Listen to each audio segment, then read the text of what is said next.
సంస్కారం పెట్టకపోవడం సంస్కారం అని ప్రశ్నించారు. మనం ఆ వీడియోలను ఇప్పుడు కూడా సోషల్ మీడియాలో చూస్తున్నాం.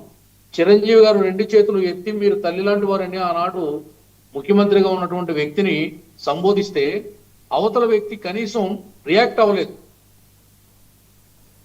ఆయన ఇటు చూసుకున్నాడు, ఏదో శంకనవ్వు నవ్వుకుంటూ తప్ప చిరంజీవి గారు నమస్కారానికి ప్రతి నమస్కారం పెట్టలేదు. అది పవన్ కళ్యాణ్ గారు హర్ట్ అయ్యారు. ఎన్నికల సభల్లో కూడా ఆ విషయాన్ని నేను ప్రస్తావించాను.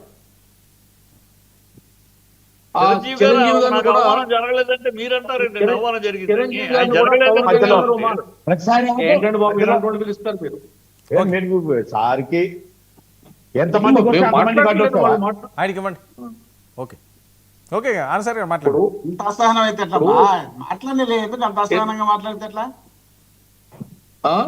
ఏంటి డిబేట్ కూర్చున్నప్పుడు అంత అసహనంగా ఉంటే ఎట్లా? అంటే సహనంగా మాట్లాడని మధ్యలో వస్తే అసహనం కాదండి. నువ్వు మాట్లాడావు, మేము నాగేంద్ర గారు మాట్లాడారా?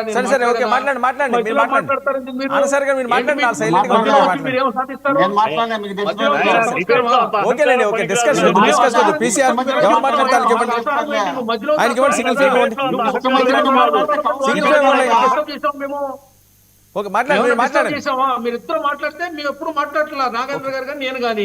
మీరెందుకు మధ్యలో ఆనంద్ గారు మాట్లాడండి, సైలెంట్ గా ఉన్నారు, మీరు మాట్లాడండి. చిరంజీవి గారు కూడా పవన్ కళ్యాణ్ గారు కూడా చిరంజీవి గారు నమస్కారం చేస్తే అవతల వ్యక్తి ముఖ్యమంత్రి స్థానంలో ఉన్నటువంటి వ్యక్తి ప్రతిస్పందించకపోవడాన్ని సంస్కారహీనం అని చెప్పారు పవన్ కళ్యాణ్ గారు అనేక సందర్భాల్లో.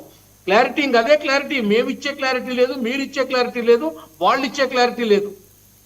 అక్కడ జగన్మోహన్ రెడ్డి అనే వ్యక్తి చిరంజీవి లాంటి ఒక పెద్ద మెగాస్టార్ వెళ్ళి ఆయన ఇంటికి వెళ్ళి ఇండస్ట్రీకి మీరు తల్లి లాంటి వారు, మీరు న్యాయం చేయాలి అని చేతులెత్తి నమస్కారం పెడితే మరి ఆయన నమస్కారం పెట్టాడా?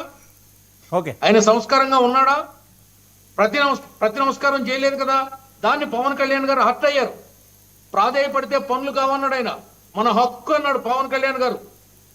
ముఖ్యమంత్రిని అడగడం, ఇండస్ట్రీకి కావాల్సినటువంటి ఆ హక్కుల్ని సాధించుకోవడం, అది హక్కుగా భావించాలి తప్ప ప్రాధేయపడకూడదని పవన్ కళ్యాణ్ గారు చెప్పడం జరిగింది అనేక మీటింగుల్లో. లక్షలాది మంది మీటింగుల్లో కూడా పవన్ కళ్యాణ్ గారు చెప్పడం. అంతకంటే క్లారిటీ ఏం కావాలండి? ఇంకా ఇప్పుడు చిరంజీవి గారి గురించి ఒక మాట చెప్తాను వినండి. ఎవరో నేను చెప్పేది ఏంటంటే, ఈ సృష్టిలో బలి చక్రవర్తి తన శిరస్సును దానం చేశాడు. శివ చక్రవర్తి తన శరీరంలోని తొడభాగం మాంసాన్ని ఒక పావురం ప్రాణం రక్షించడం కోసం దానం చేశాడు. భక్త కన్నప్ప తన 2 కళ్ళు శివుడికి దానం చేశాడు. అలాగే కర్ణుడు తన శరీరంతో కలిసి వచ్చినటువంటి పుట్టినటువంటి కవచ కుండలాల్ని ఇంద్రుడికి, దేవేంద్రుడికి దానం చేశాడు.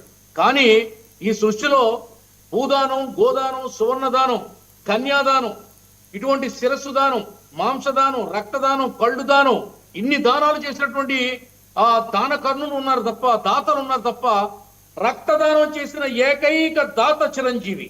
అందుకే ఈ సృష్టిలో 7 చిరంజీవులు ఉంటారు.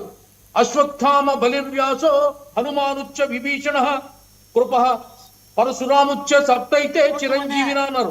ఈ సృష్టిలో సజీవంగా ఇప్పటికీ 7 చిరంజీవులు ఉంటున్నారు. ఎవరు మాట్లాడతారు? మీరేం చెప్తారు? మీరు చెప్పండి. సమాధానం చెప్పలేదు.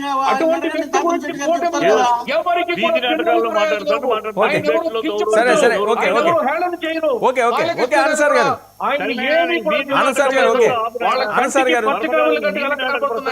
ఆనంద్ గారు